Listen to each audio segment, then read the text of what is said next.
Chicago is famous for many reasons. To sports fans, it's the home of the legacy that surrounds Michael Jordan and the 1990s Bulls dynasty. To creatives, it's a city with a rich performing arts history including the likes of jazz savant Satchmo Armstrong, a true pioneer in the Renaissance in that genre of music, and also, not without mention, the theater district to this day still brandishes its excessive star power. The same way these same streets were brandishing gangsters that were likened to celebrities during the Prohibition era. There's no need for me to drop a monologue about who Al Capone was. However, his most famous deed may not have been his deed at all. Maybe, just maybe, the St. Valentines Day Massacre wasn't orchestrated by the man known as Scarface. Though it's widely regarded as Capone's work, there have been interesting theories and evidence uncovered through the years that could point in different directions. So let's take a small trip into these theories and figure out what conclusion we can come to in the end. So when talking about the criminal history of Chicago, it's impossible to ignore Prohibition. Those times have been continuously romanticized in all forms of media, movies especially, and for different reasons, not always for the criminal lore. But that era, though, is and always will be associated with extremely heightened levels of violence in the real world, with an emphasis on the East Coast and Midwest. Chicago was a smorgasbord of criminal figures who were soaked with the spoils of rum running and distilling alcohol. They were drunk off the profits, you might say. Sorry, you may have to ignore my almost funny but not funny quips. I like to keep myself entertained when writing these scripts, you know. But with the streets of New York already in shambles over who was going to control what rackets there, Chi-Town had begun to suffer from its own brewing problems. Get it? Brewing? Alright, I'm sorry again.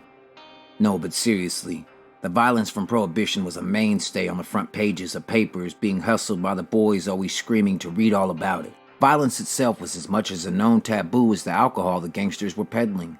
It was a nasty mix. You could almost guarantee that someone's blood had been spilled for the drink you were now sipping. Whether it was a week ago or a day ago, along the way, somebody somehow got hurt for that alcohol.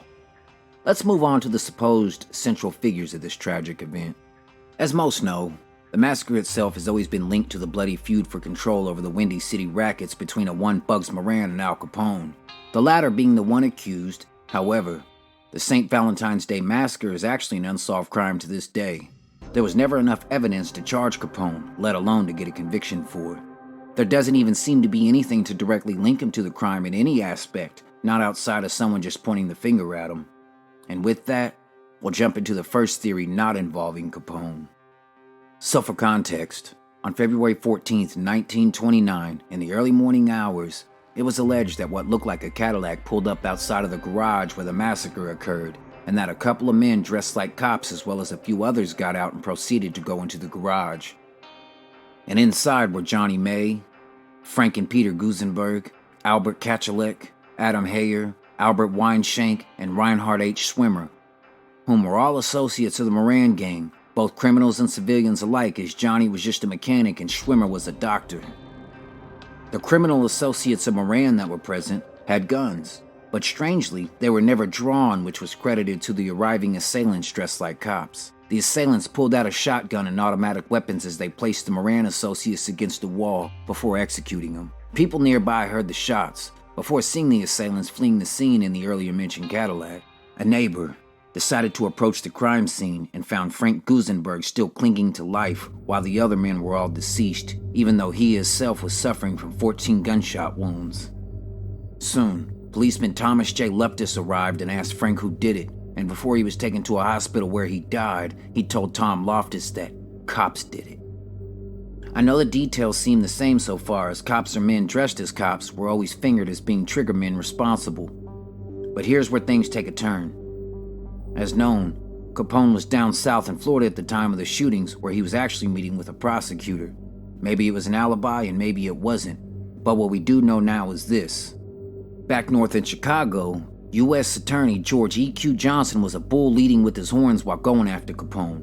On top of that, investigators from multiple organizations were interviewing potential witnesses and scanning the streets for that supposed but elusive black Cadillac that may have been the vehicle connected to the massacre. Some investigators believed that maybe it was a simple retaliatory act towards Frank Gusenberg, as he and his brother had a reputation for being violent criminals who encroached on others. Then it was considered a possibility that the Purple Gang out of Detroit were responsible. as they were hunting for the people who they thought were responsible for hijacking some of their illicit loads recently. Then they considered that maybe it was a hit on Albert Weinshank, who was dominating the laundry rackets, and maybe it was just a way to remove him personally and the other victims were just collateral damage. Finally, the investigators came back to Frank Gusenberg's last words, proclaiming the shooting was done by cops, because they found that a crooked cop had a truckload of liquor hijacked recently and he had been looking for revenge too. That went along with another witness swearing without a doubt that it was not a plain black Cadillac, but instead it was a police cruiser. That fell apart as investigators found that theory fizzling due to the fact that even crooked cops probably wouldn't have executed the two innocent men, and also, nothing was stolen, not even the money present at the crime scene. That comes off as an act of angry violence as opposed to a robbery or something business-related. At least that's the way it was perceived through their investigation.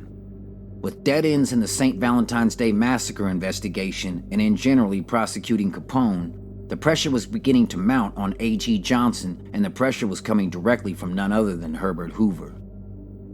It's speculated that at one point, Hoover and Johnson considered pinning the massacre on Capone just to get him off the streets of Chicago, but fortunately for Capone, that didn't happen. Then several months later, in December of 1929, there was a confrontation between police and a known killer in Michigan named Frank Burke.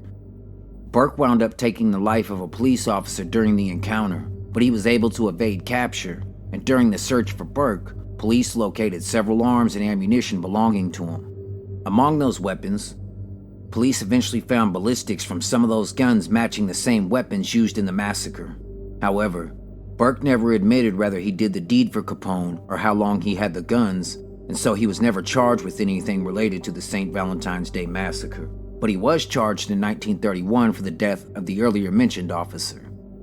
But in 1935, a full U-turn was forced onto the investigators as a now-in-custody bank robber named Byron Bolton claimed that he and 4 other men performed the assassination directly on the orders of Al Capone.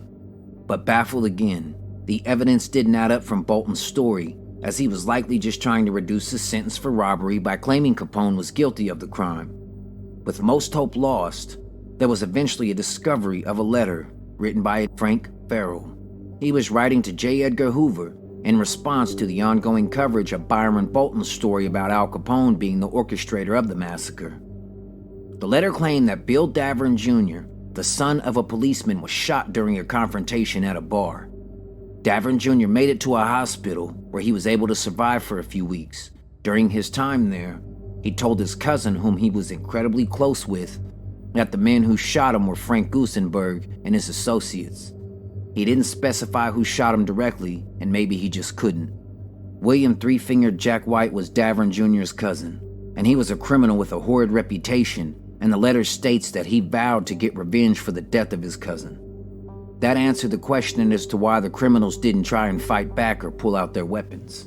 William White knew crooked cops, and he more than likely brought on William Davern Sr., the father of the victim again, and also a cop to help avenge the life of Bill Jr.